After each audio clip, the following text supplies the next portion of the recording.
వరుసగా 7 పరాజయాల తర్వాత మొత్తానికి ఒక గెలుపు రుచి చూసినటువంటి కెప్టెన్ శ్రేయస్ అయ్యర్ మరి జింబాబ్వేతో రెండో మ్యాచ్కి అయితే సిద్ధమయ్యాడు. ఒకవైపు మన చిచ్చర పిడుగు వైభవ్ సూర్యవంశి హాఫ్ సెంచరీ 18 బాల్స్లోనే హాఫ్ సెంచరీ పూర్తి చేసుకొని మరోసారి వైభవ్ సూర్యవంశి చెలరేగి ఆడేందుకైతే డిసైడ్ అయిపోయాడు. మరి బౌలర్లకు అనుకూలించేటటువంటి పిచ్ పై జింబాబ్వే బౌలర్ మరోసారి డామినేట్ చేస్తాడా? ముజరబానీ వర్సెస్ వైభవ్ సూర్యవంశి ఉండబోతోందా? మరి జింబాబ్వేతో జరగబోయే రెండో T20Iలో టీమిండియా ప్లేయింగ్ 11 ఎలా ఉండబోతోంది? జింబాబ్వే ప్లేయింగ్ 11లో ఏమైనా మార్పులు చూస్తామా? ఎవరు కీలకం కాబోతున్నారు ఈ మ్యాచ్లో? ఆ డీటెయిల్స్ అన్నీ ఒకసారి చూద్దాం. Welcome to Crick my show. నా పేరు డివి రమణ. జింబాబ్వేతో రెండో T20Iకి సిద్ధమైపోయింది టీమిండియా.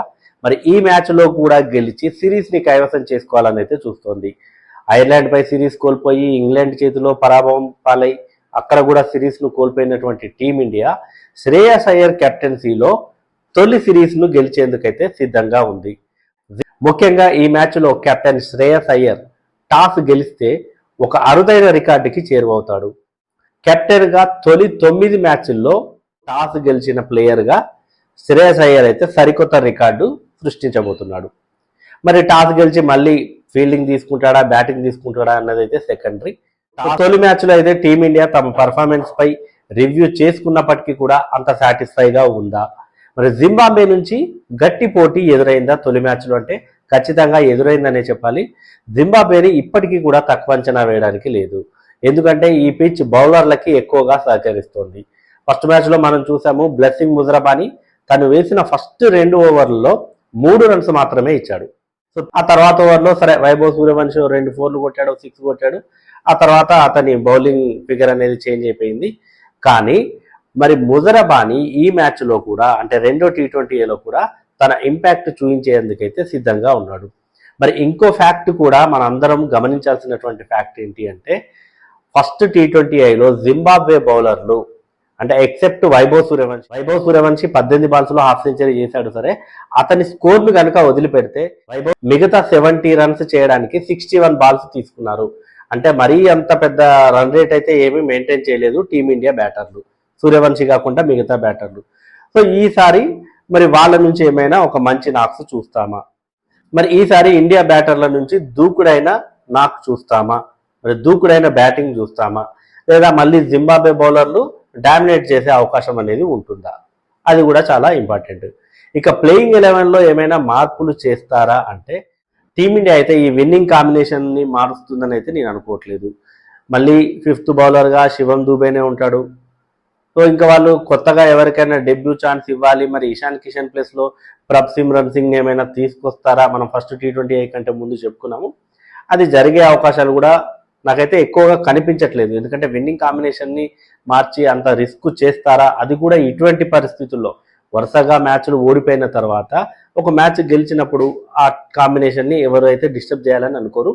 టీమిండియా కూడా ఒకవేళ ఈ మ్యాచ్ గెలిస్తే సిరీస్ దక్కించుకుంటుంది, రెండో మ్యాచ్ కూడా గెలిచి. థర్డ్ T20Iలో ఏవైనా మార్పులు చేసే అవకాశం అయితే ఉండొచ్చు. ఈ మ్యాచ్లో అయితే మార్పులు ఉండకపోవచ్చు. ఇక జింబాబ్వే పాయింట్ ఆఫ్ వ్యూలో చూస్తే మరి జింబాబ్వే అయితే ఒక మార్పు చేసే అవకాశం కనిపిస్తోంది. తమ left arm spinner Wellington Masakadza playing 11లోకి తీసుకొచ్చే అవకాశాలు అయితే కనిపిస్తున్నాయి. ఎందుకంటే టీమిండియా టాప్ ఆర్డర్లో చూస్తే కనుక ఒకే ఒక రైట్ హ్యాండ్ బ్యాటర్ ఉన్నాడు, శ్రేయస్ అయ్యర్. మిగతా వాళ్ళంతా లెఫ్ట్ హ్యాండర్సే ఉన్నారు. ఇషాన్ కిషన్, వైభవ్ సూర్యవంశి, అభిషేక్ శర్మ, ఆ తర్వాత తిలక్ వర్మ, పక్కన ఇంకా మిడిల్ ఆర్డర్లో చూసుకుంటే కూడా శివన్ దూబే. కాబట్టి మరి వీళ్ళందరూ లెఫ్ట్ హ్యాండెడ్ బ్యాటర్స్ ఉన్నారు కాబట్టి కొంచెం ఆ వెరైటీ కోసం, ఎందుకంటే లాస్ట్ మ్యాచ్లో వాళ్ళకి లెఫ్ట్ ఆర్మ్ సీమర్ ఉన్నాడు కానీ లెఫ్ట్ ఆర్మ్ స్పిన్ బౌలర్ అంటే రెగ్యులర్ స్పిన్నర్ అయితే వాళ్ళ టీంలో కనిపించలేదు. సో ఈసారి ఆ చేంజ్ ఏమైనా చేసేటటువంటి అవకాశం అయితే ఉంది. సో ఇక ఈ పిచ్ పై అయితే మనము జింబాబ్వే బ్యాటర్లని అంత తక్కువ అంచనా వేయడానికి కూడా లేదు. బౌలింగ్ విషయం మాట్లాడుకున్నాము. ఎంగర్వా గతంలో కూడా మంచి ఫామ్లో ఉన్నాడు, రీసెంట్గా మంచి ఫామ్లో ఉన్నాడు అతను. సో ఫస్ట్ మ్యాచ్లో బ్లెస్సింగ్ ముజరబానీ అదరగొట్టాడు. ఆ తర్వాత మిగతా బౌలర్లు కూడా పర్వాలేదనే అనిపించారు. ఇక జింబాబ్వే బ్యాటర్ల గురించి చూస్తే బ్రియాన్ బెన్నెట్ ఫస్ట్ మ్యాచ్లో విఫలమయ్యాడు. మరి వాళ్ళ డెబ్యూటెంట్ శామ్ కరణ్ వాళ్ళ కజిన్ ఆడాడు కదా, బెన్ కరణ్.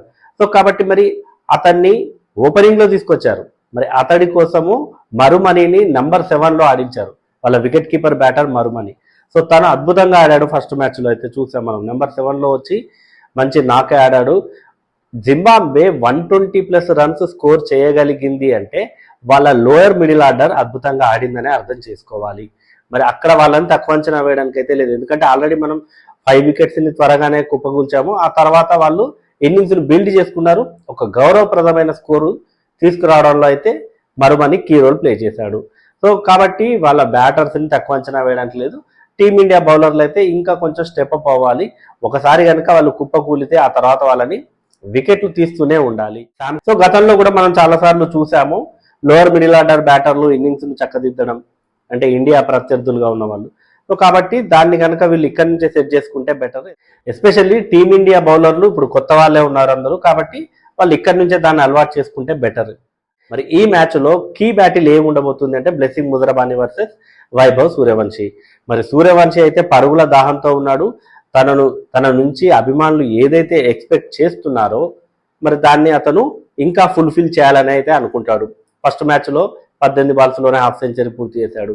కాబట్టి మరి మరోసారి ముజరబానీ ఎలాగైతే మంచి బౌన్స్ రాబట్టాడు ఫస్ట్ T20Iలో మనం చూసాము, మంచి బౌన్స్ ఉంది, అతని దగ్గర పేస్ ఉంది, తను వేసిన ఫస్ట్ 2 ఓవర్స్లో ఇబ్బంది పెట్టాడని కూడా మాట్లాడుకున్నాం. సో అటువంటిదే ఇంకా మంచి ప్లాన్తో ఏమైనా వస్తాడా? మరి వైభవ్ సూర్యవంశీకి చెక్ పెట్టేందుకైతే ముజరబానీ సిద్ధంగా ఉంటాడు. మరి ముజరబానీ ప్లాన్స్ని చెదరగొట్టేందుకు వైభవ్ సూర్యవంశీ కూడా రెడీగా ఉంటాడు. ఏదేమైనప్పటికీ కూడా టీమిండియా అయితే ఒక సిరీస్ని గెలవడానికైతే చాలా చాలా ఆతృతగా ఎదురు చూస్తుంది. అది కూడా జింబాబ్వే పైన. జింబాబ్వేనే కదా అని తక్కువ అంచనా అయితే తీసుకోవడానికి లేదు. మరి ఈ మ్యాచ్లో టీమిండియా ప్లేయింగ్ 11లో ఏదైనా మార్పు ఉంటుందని మీరు అనుకుంటున్నారా? కామెంట్ చేయండి.